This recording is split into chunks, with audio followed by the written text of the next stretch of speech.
G'day everyone, how's it going? Welcome back to Daily Endeavours for the 20th of November, Thursday. So as always, I'll have time codes in the description if you don't want to jump ahead. If you do want to jump ahead, just like skip certain endeavours that you know Valve by heart. In my opinion, everything here is good, but because you only need 3 options here, and honestly, I'm just going to take away the worst of the 5, even though any other day this is probably one of the options I'd recommend on some of the shittier days. But this one here, you don't really need to do this one. These other 4 options are just fine.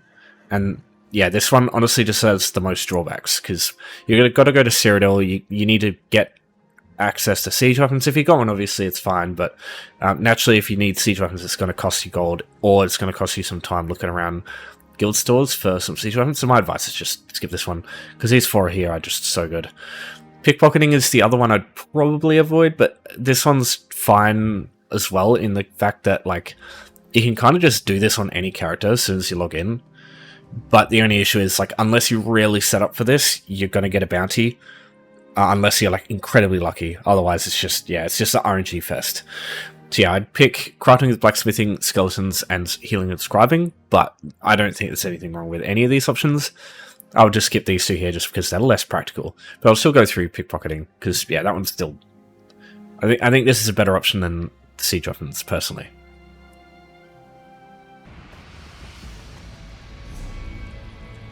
Healing with scribe skills. I'll start with this one. So it must be said that amount here is actually referring to missing health. It doesn't stay in the tooltip, but that's how it works. So if you just chuck on a scribing skill... Oh, goddammit, I don't have one. Hold on. Alright, so if you put on a scribing ability that heals you, and you just try and use it, nothing's going to happen. What has to happen is you need to be missing health at the time, and then you'll notice that it works. So there's 2 things I suggest you do here to really speed this up. So Healing Soul is the absolute quickest and cheapest thing you can get, because Magical Soul, or Wield Soul, is the first scribing skill that you get from completing second era of scribing, which takes just a few minutes to complete, and then once you've done that, and then you need to complete Wing of the Intric to get healing.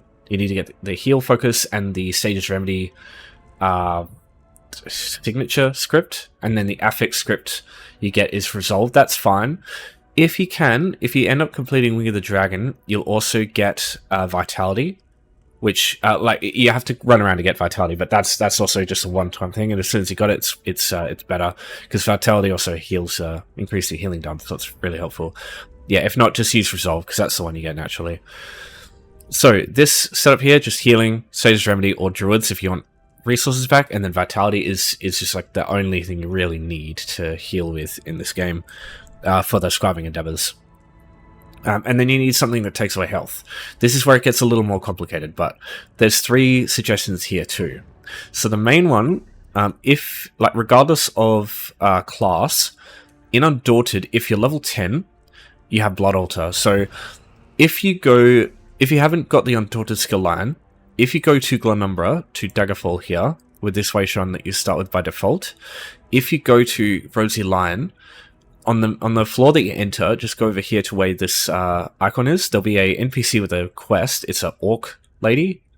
The quest you get, all you have to do is accept it, and it will give you the Undaunted skill line. You'll have Blood Altar immediately, so you just put a skill point in this, and every time you use it, it takes away health. So that's one way to remove health. But if you have a max level Nightblade with the Siphoning skill line still attached, the Siphoning attack skill, Siphoning Strikes is the regular morph. Personally, go Siphoning Attacks because it takes more, gives you more resources back, while not taking any less health off. This one here, unlike Blood Altar, which just takes away health, this takes away health and gives you resources back. So it shares like a symbiotic process with Healing Soul, because this gives you health and takes away magicka. This takes away health and gives you magicka. So you can use Siphoning Attacks a bunch of times, and then Healing Soul, and then Siphoning Attacks to get the resources back to Healing Soul again. So you can just do it infinitely, basically. And it, as you can see here, it goes down really fast. Like your healing gets done super quick. Now, there's one more suggestion here. That's like the easy way. The expensive way, yeah, I mean they're both easy, but the expensive way, but the basically the AFK way, which, you know, you can do both of these as you like run over to do the other options. That's why this one's so good. Like once you set this up, you can, yeah, anytime it comes up as an endeavor, you can just like do the other ones while you're just using these two skills together. But there's one more thing I want to suggest to you, which is, it's called Banner Bearer. It costs a shit ton of gold. Any of these grimoires here to buy, they cost 50,000 gold each. But this is one of the most like just hands-off, just press a button and be done with it skills if you set it up right. So what you need is either Immobilize, or you need anything else here, it doesn't really matter. Sage's Remedy, this is the thing, you need Sage's Remedy and Immobilize or something else that takes away health, and this will also work really well. If you have the affix scripts like Courage or like Intellect Endurance, the one that increases gives you Brutality and Sorcery, or the one that gives you Savagery and Prophecy, anything like that's really good. Personally, I like Courage because, fun fact, weapon and spell damage actually impacts your healing num. So this one actually increases. It's basically like having a little vitality buff. It basically does the same thing. And then Sage's Remedy, because it heals you every 2 seconds, and then Immobilize actually takes away health every 2 seconds. So again, it's just like a symbiotic process where this takes off health, this gives you health. So all you need to do is just set this up like this, chuck it on your bar, and just this skill alone, with Immobilize and Sage's Remedy, will just start healing you over time. It's slower than doing it with Healing Soul and like a ability that takes off health, but you can go away and do stuff. You can hop on your mount and go to the next thing, and it'll still keep going. The only two things to worry about are, one, if you swap bars, it goes away. So what you need to do is actually have it on both bars for it to continue. Okay, please. Okay, there we go. So yeah, there we go. So I can keep it on there. So if you want to make sure this just stays on the whole time, just make sure you do that. But it will still go away if you leave the zone and like go somewhere else. Just, yeah, keep that in mind. But that just means you can... Fuck's up with this animation. It just means you can just sit there and just get this one done without even having to look at it, basically. But yeah, the only issue is Binding Banner is expensive as fuck, and setting up for it does take some doing. But yeah, it's well worth it if you can get that. To get your hands on the Immobilize script, because you don't get this naturally through the quest line, you have to do major skill dailies in the capitals. So for example, you can go to Deshan, and then go here, and then accept the daily quest here, and it just makes you go to a public dungeon. It's pretty easy to do those. You just get a chest and then leave. Eventually, you'll get Immobilized from doing those. It can take a few goes, but yeah, again, it's well worth it if you can get your hands on it. Now, if you don't have access to Immobilize, there is another thing you can do, but you need to be a vampire. So, any of these here, particularly Restore Resources, I like this one the most, because it just reduces your cost of everything. Though that being said, that would probably affect your the vampire skill. I don't know. That's personally what I'd still use though. So vampire at level 2, you get Blood Frenzy. So instead of Immobilize not taking away your health, you can use Blood Frenzy to take your health away. So this is just a good replacement. The only problem you'll have with this, if you notice in the skill tooltip, it says Criminal Act. If you activate this and go through a town, it's going to give you a bounty. So that's the only real issue. So, yeah. Unfortunately, that's kind of a problem for today, because you do want to do the other options. But maybe if you've already pickpocketed and received a bounty, and you don't want to get, like, you're just going to run away if the guards come after you, you can just do this anyway, and it's not really going to be a problem. Because, yeah, odds are you pickpocket, you're going to get a bounty. So, it's not a big deal. But the bounty does get... It's not insignificant, it's quite large. Obviously, if you don't have access to Blood Altar or Siphoning Attacks or Vampirism damage over time or Immobilize or anything like that, you can just go into like a dungeon or like Overland. Maybe while you're doing the Skeletons, you can just heal yourself with a Scribe skill while you're taking damage from them. So yeah, you don't have to do that. That's another way, but this is the most convenient. Okay, now we're on to crafting with Blacksmithing. So if you watched yesterday's video, it's going to be very similar to that one. You just got to craft 4 items. Fortunately, this one here, it costs less ingots than it does like Maple from yesterday. You need 4 iron daggers, which would be 8 ingots. That's the cheapest possible thing you can craft. So Yeah, again, just like yesterday, you want to get some... Nice. You want to get some style materials from any clothier, blacksmith, or carpenter. You'll usually find them around the crafting stations that you're going to craft at. They're 15 gold each. Yeah, it's not a lot of gold. If you need a little bit of gold for this, if you have nothing, in the description I'll have a video for just like getting a bit of gold quickly. It basically just... It's not a lot of gold, but it's just a way to easily get some to do this with. Like, you can get enough of this like very, very fast. So yeah, doesn't require like any skill or anything. You just run around and press E a bunch of times, and that's basically it. So, yeah, just buy 4 adamantite or whatever style material you need for the specific race that you're playing, and then we need to get our hands on some iron. Now, obviously, you can go through guild stores or go mine some iron ingots, but yeah, that. There is another way to do this that I think is just more convenient if you just want the iron ingots to do this with, and that's to go steal some stuff. So normally, I guess you can go to places like Imperial City or Whitegold Tower where the stuff isn't stolen, but I find things that are not stolen give you way less resources than stuff that are, or stuff that is stolen. I don't know why, it's just, yeah, the way this game works. So I advise you steal some stuff.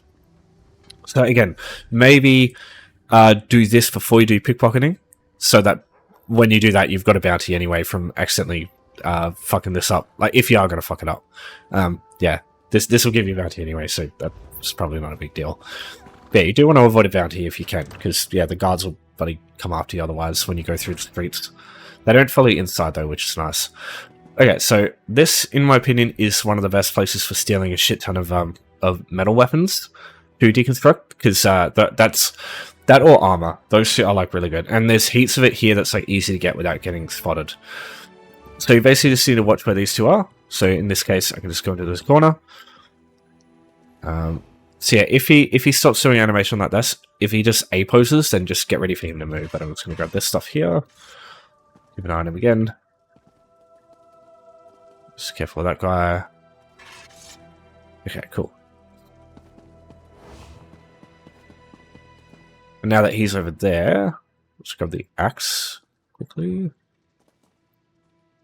Oh yeah, that's right. It's like an invisible wall. That one. And you can sit behind here and get the mace. Oh yeah, he's going over there. Cool. So the mace actually, like the little bit sticks out there and you can grab that. There's still a couple of items, and you can grab them. You're just going to be a little bit careful here. Just going to wait for them both to be looking away. Grab that, grab that. There's some more daggers on the thing here too that you can grab. Yeah, there's some more stuff that he's looking at, but that one you just got to be more careful because these two just stroll around this place the most. Okay, so he's over there, so perfect. So let's grab that. So yeah, you get the point. So that's that stuff there. There's some heavy armor in Aegis of Oriel. I struggle to get this though without getting a bounty. You have to be really careful because there's all the heavy armor is basically in this room here mostly. All along here. And yeah, you just have to make sure she's turned around like that. And yeah, there's a couple of things here which you have to be very careful with this stuff because you've got 2 people and you've got to keep tabs on them both. Yeah, definitely go this stuff in here and just go over to this corner and just wait for her to turn around like that. You just grab this stuff.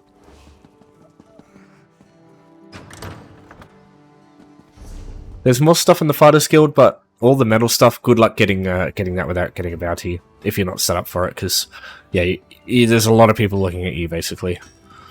Okay, so going over to the blacksmith station, just grab that stuff here. Oops. And then deconstruct 12 iron ingots. So we've already got enough just from that. So I could just go. Oh yeah, just gotta buy my adamantite. I literally. Oh, what are the bloody odds? Yeah, be careful accidentally pressing E around this, guys. Sometimes that happens. Okay. 4. And we're done. Obviously, you can do writs as well, if you want to do those, if you know how to do them. But I'm assuming the kinds of people who can do writs just fine are probably not going to be watching a video like this, or at least looking at this part, because, yeah, crafting 4 items and blacksmithing's pretty easy normally, if you got the resources for it. This is just for people who don't have anything. Pickpocketing. So this one here, if you're not familiar with how pickpocketing works, one, you need to be stealth. You can't do this if you're spotted. You need to go up behind civilians, anyone with this white outline, like this, so if you go settings, gameplay, and turn prevent attacking innocents off, this white outline, this is the people you're looking for. So you can, if you go up behind them when you're stealth, and it'll come up with the option to pickpocket them. Now don't do it straight away, wait for the little ding noise to happen. That's when you want to do it. That time, yeah. So there's 3 ways to increase your pickpocketing chance. That green ding noise is the first way. How do you get that? You just wait. That's as far as I'm aware. It just happens after like 10 seconds of just waiting. And yeah, then you can just do it. And it lasts like 5 seconds and then it goes away. Sometimes it can be really inconvenient because it'll go green as the person's moving away. And like sometimes you'll just get spotted as they're doing that, and you can't use the green ping. So sometimes it's a pain in the ass, but yeah, that's how it works. And yeah, just like that, when I'm not in stealth yet, it happened there, so I couldn't really do shit. But this person's being good and standing still for me here, so let's wait. Bada bing. So it is a % chance. So even if it's high, you'll just constantly fucking get a bounty trying to do this one. That's why I say just get ready to get a bounty, because yeah, I've built it a little bit. Yeah, you can, with normal people, you can get a 100% chance to pickpocket them, so long as if you build it up properly and wait for the green ding noise. But it's very finicky to do this. Very finicky.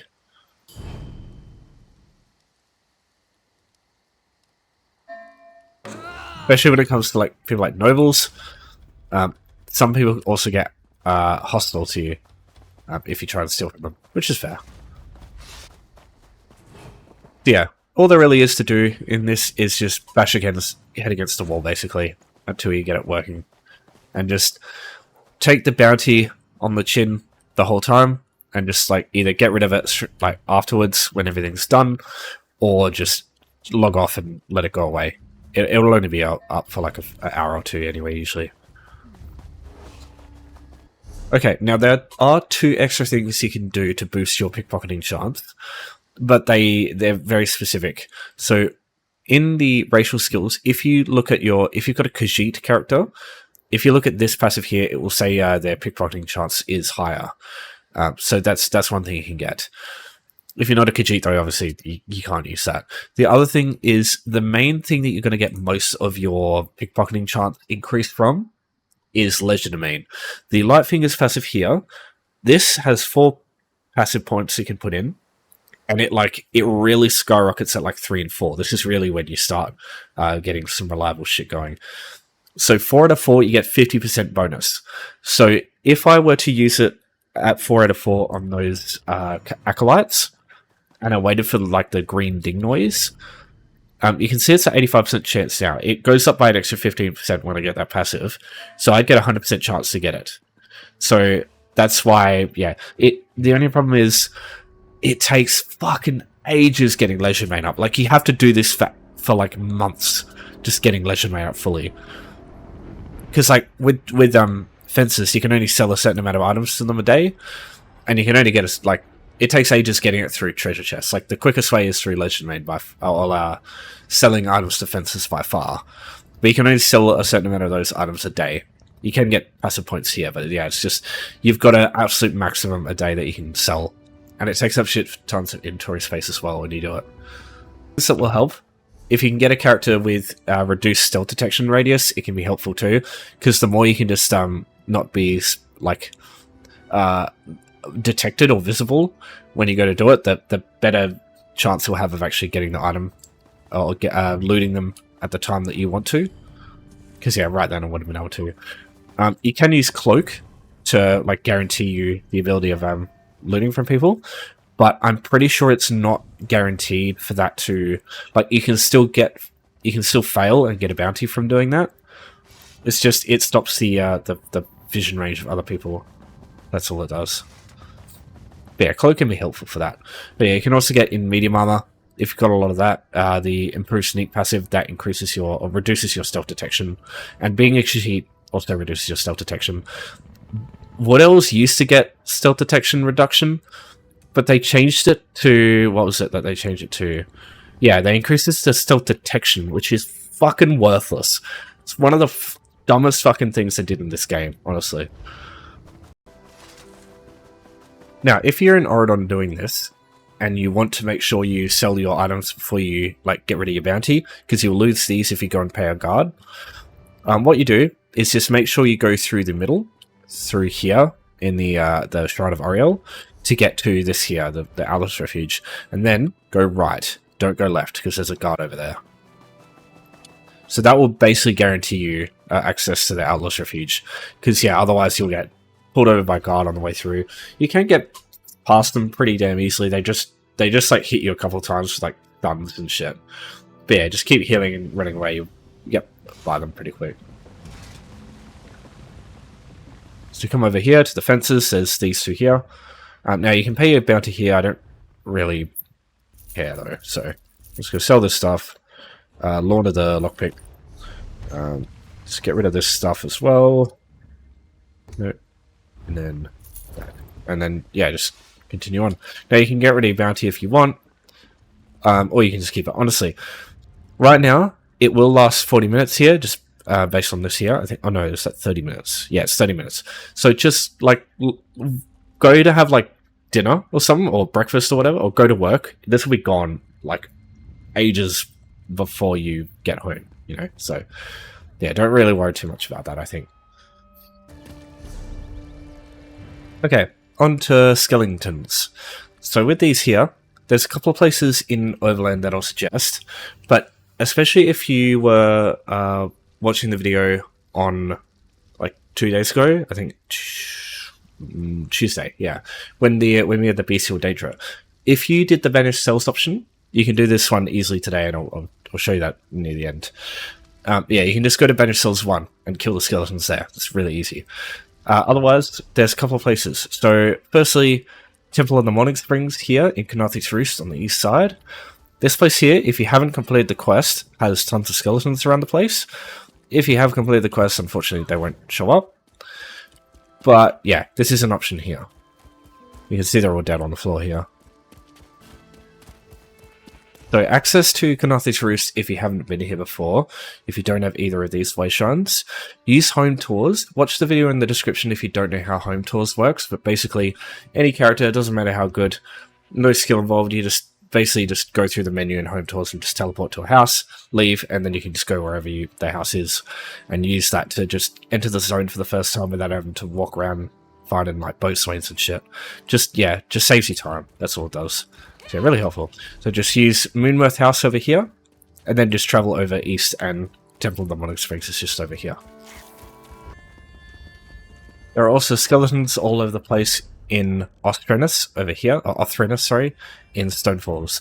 This is also really easy to get to because you've got Evanhart Chateau right here. Through home tours, you can use this to also get over here pretty easily. There is also, if you start the quest in Davon's Watch in Stonefalls with this raid shrine, you start with by default, so it's actually really easiest to get here because you already can get over here. If you accept the quest and talk to the guy over here and get to that point, you can enter the Dureni, oh not Dureni, sorry, what are they? Oh, fucking, yeah, it's Induril, sorry, yeah, so the Induril crypt over here. This has skeletons in it as well. And there's more than like 5 in there. There's heaps of them. So that's another good option. If you've been to Bleakrock Isle, this doesn't have a house you can use with home tours, sadly. But yeah, if you've already got this way shrine, you can come over to Skyshard Barrow, and there's skeletons over here too. It's easy to get here too, because in Stonefalls, in Davon's Watch, you just go to this boat swain over here, Lytle, and she'll take you there. Let me go through some dungeon options now. So yeah, obviously, Vanished Cells 1 is great, because you can just go there, and immediately, as soon as you get in, go past the Banekin, and there's literally fucking 5 skeletons there. So, it's just up here.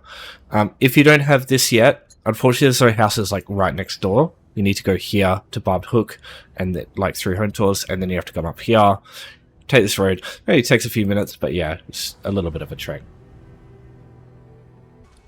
Over here, 5 skeletons here. And kill them. That's it. That's you never done.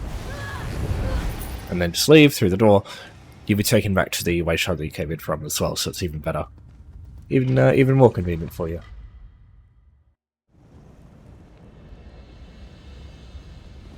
Alright, one last thing to show you. if you don't have Banished Cells 1 and you do want a option with skeletons, White Gold Tower also works, and this is also available everyone. Always available to everyone as well. And you don't need to discover it. It's already discovered for you, so you can just travel in whenever you're ready from a way shrine. Just go past these guys. The only issue is, compared to Banished Cells 1, the enemies are a little bit tougher. But the skeletons themselves are weak as shit over here, so it's not a big deal. You can also use Crypt of Hearts 1 as well, because there's heaps of skeletons in there too. Yeah, let's come over here, and yeah, there'll be skeletons all over the gaff here. Some of them are zombies, some of them are skeletons. So what I usually do is just come over here, and yeah, just group them all up. You can just like come over to where the Zivkin goes and stack on them, because they're the only like ranged enemy you gotta deal with.